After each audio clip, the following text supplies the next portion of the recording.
কি শক্ত কাঠ রে বাবা! এইটুকু কাঠ ফাড়তে গিয়ে দম বের হয়ে যাচ্ছে। আগে জানলে এই গাছটা কাটতামই না।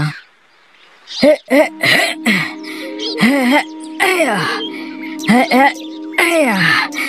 হাহ, উফ, বাপ রে বাপ!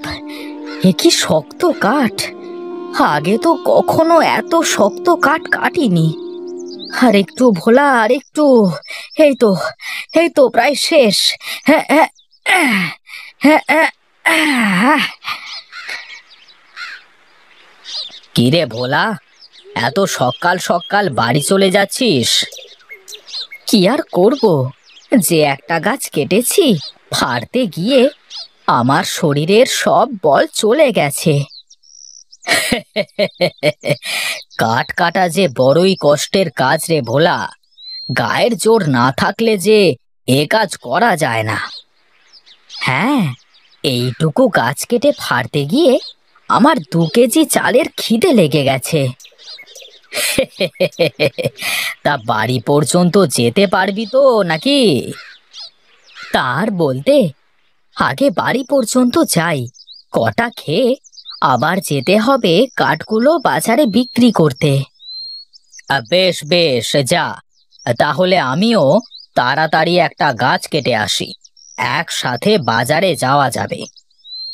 ঠিক আছে রে, বোঝা মাথায় করে আর দাঁড়িয়ে থাকতে পারছি না, আমি গেলাম।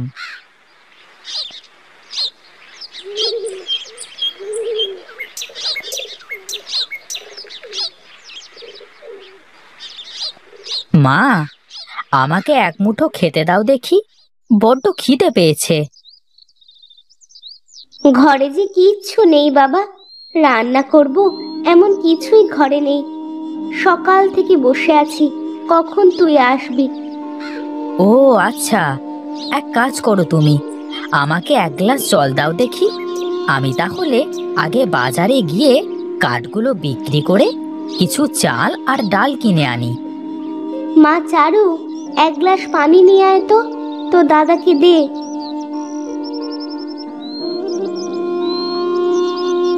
এই নাও দাদা, পানি।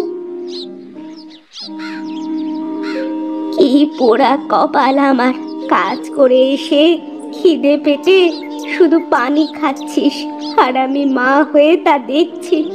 আমার যে সহ্য হচ্ছে না বাবা।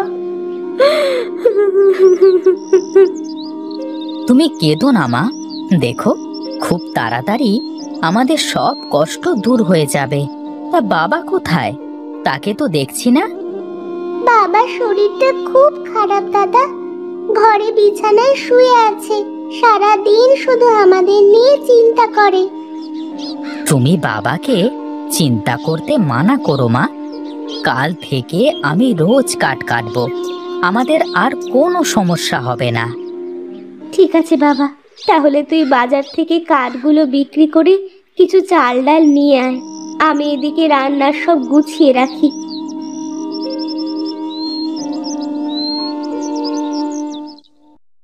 কে গো, কে গো তুমি বাছা? তোমাকে তো এর আগে কখনো দেখিনি। আগে আগে আমি ওই হরিহর কাঠুরিয়ার ছেলে। আমার বাবা অসুস্থ তো, তাই আমি কাজ করছি। ও আচ্ছা আচ্ছা, তা কাঠগুলো মাথা থেকে নামা দেখি। এ কি রে, এই গাছ তুই কোথায় পেলি? বনের ভেতরে অনেক দূর গিয়ে এই গাছটা এনেছি। সাব্বাস বেটা, এ তো খুবই দামি কাঠ, এই কাঠের দামও ভালো। কিন্তু কাঠ খুবই শক্ত, ফাড়তে গিয়ে তো আমার অনেক সময় লেগেছে। হ্যাঁ রে, আশেপাশে কি এরকম গাছ আরো আছে? না, এই একটাই এরকম গাছ ছিল, তাই তো এই গাছটাই কেটেছি। এই নে 50 টাকা। যদি পারিস তাহলে কাল আবারও এই গাছের কাঠ নিয়ে আসিস। ঠিক আছে দাদা, তাই হবে।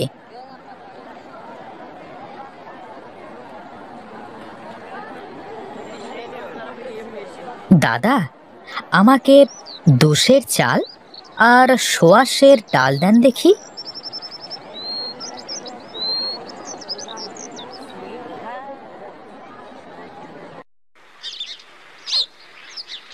কি রে, আমাকে নিয়ে বাজারে কাঠ বিক্রি করবার কথা ছিল না তোর? কি করবো রে ভাই, বাড়িতে দানা পানি কিছুই নেই। খিদেতে তো আর নড়তে পারছি না, তাই তো কাঠগুলো বিক্রি করে এখন চাল ডাল নিয়ে বাড়িতে যাচ্ছি। ও আচ্ছা, তাই বল। তা যা তাহলে, আমি কাঠগুলো বিক্রি করে আসি।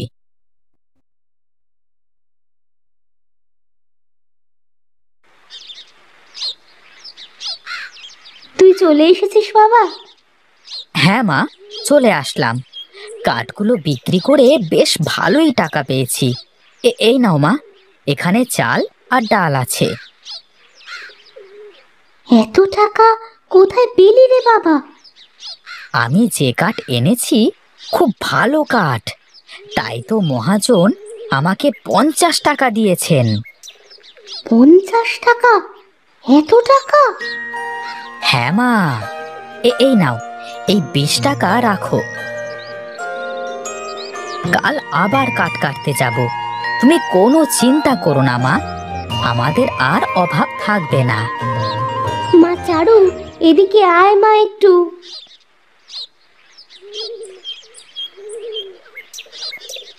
বলো মা, কি বলবে? শোন, এই টাকাটা ঘরে রেখে আয়, আমি রান্নাঘরে গেলাম, তুই উঠোনটা একটু পরিষ্কার করে দিয়ে দেখি।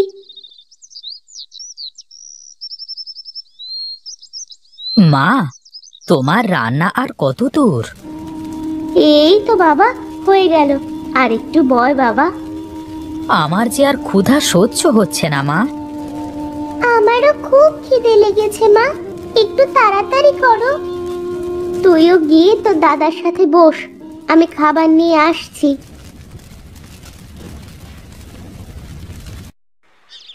যাক বাবা, মনে হচ্ছে বাঁচলাম। খিদে পেটটা চোঁচো করছিল। একটু সাবধানে খা বাবা, আস্তে আস্তে, তা না হলে যে গলায় বেঁধে যেতে পারে। ঠিক আছে মা। আমাকে এমনও দিন যে দেখতে হবে, কখনো ভাবিনি রে বাপ, তোদের মুখে একবেলা খাবার তুলে দেওয়ার ক্ষমতা আমার নেই।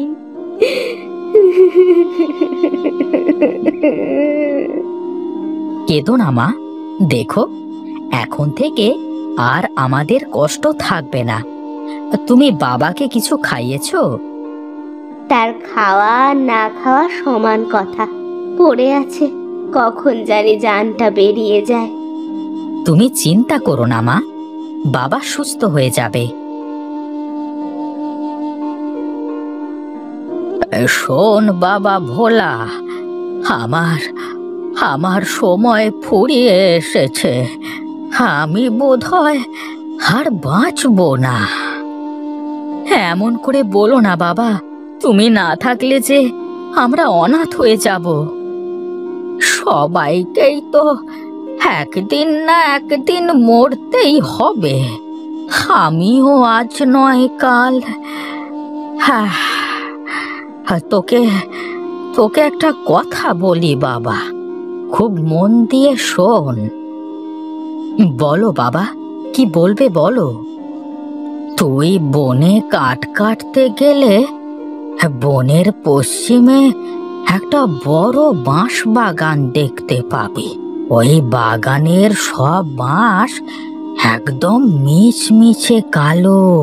ওই বাঁশ কেটে রোদে শুকালে কয়লা হয়ে যায়, কিন্তু কিন্তু সবাই ওই বাঁশ কাটতে পারে না। কেন বাবা, ওখানে কি কিছু আছে? হ্যাঁ রে বাবা, ওই বাঁশে যেই কোপ দেয় তারই আমার মতো অবস্থা হয়ে যায়। তাই তোকে আগেই সাবধান করে দিলাম, ওদিকে যাস নে বাবা। ঠিক আছে বাবা। বাবা, এভাবে তুমি আমাদের ছেড়ে চলে গেলে বাবা, আমরা যে অনাথ হয়ে গেলাম বাবা। ওগো, তুমি আমাদের একা রেখে চলে গেলে। এখন আমাদের কি হবে গো? আমরা দু ভাই বোন যে আজ থেকে অনাথ হয়ে গেলাম মা।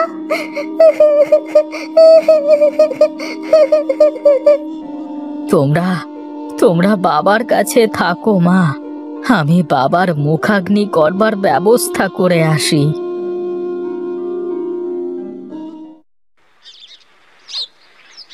ওই তো, ওই যে কালো বাঁশের বাগান, আমাকে ওখানে যেতেই হবে, দেখতেই হবে আমাকে।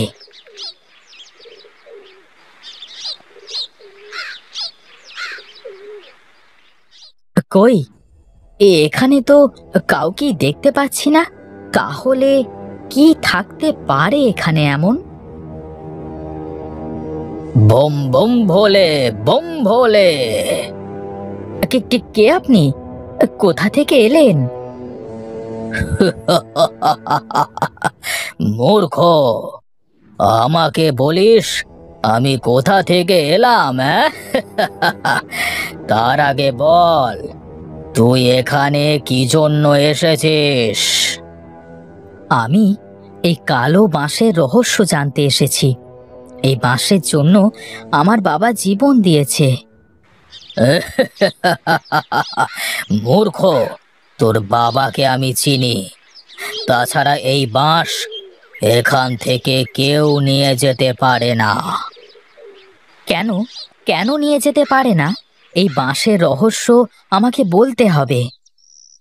বম বলে, বম বম বলে, আমি তোকে এর রহস্য বলতে পারি।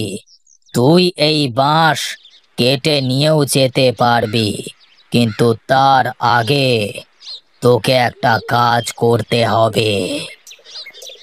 বলুন সাধু বাবা, আমাকে কি করতে হবে? আপনি যা বলবেন আমি তাই করব।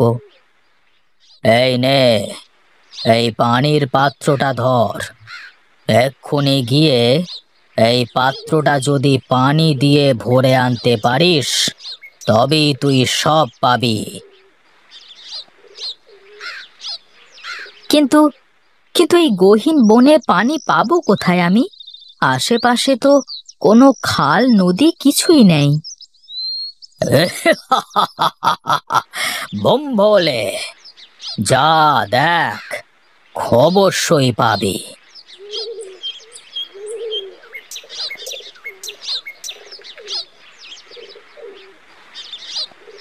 আরে, এটা সেই গাছটা না? তাই তো, এই গাছই তো সেদিন কাটলাম, কিন্তু এই গাছে তো ফল ধরে আছে। দেখি তো গিয়ে। এ কি, এ যে পানি হয়ে যাচ্ছে! আমি পানি পেয়ে গেছি, পেয়ে গেছি পানি।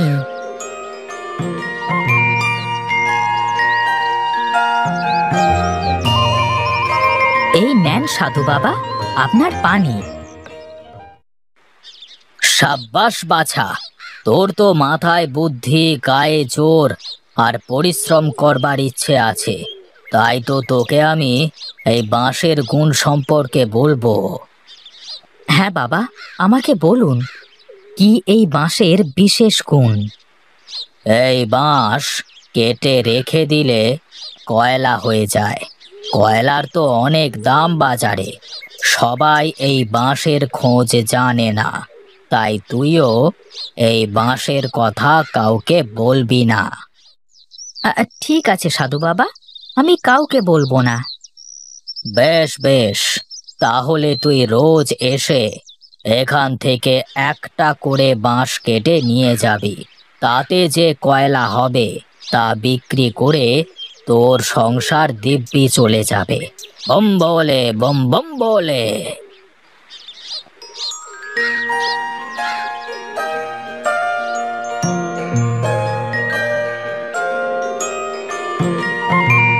কি রে বাবা, আজ কাঠ না কেটে এই বাঁশ কেটে আনলি যে?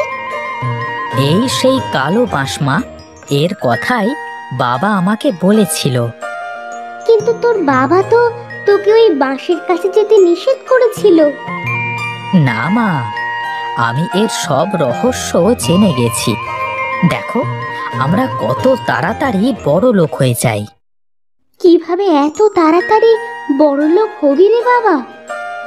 দেখো মা, বাঁশের টুকরোগুলো রোদে কেমন কয়লা হয়ে গেছে।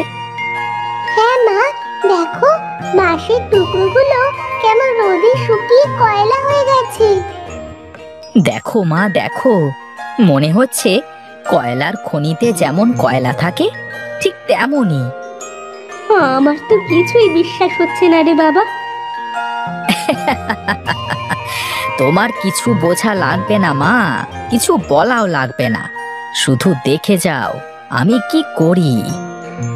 ঠিক আছে মা, তুমি গিয়ে খাবার বাড়ো, আমি আর এইটুকু শেষ করে নিই।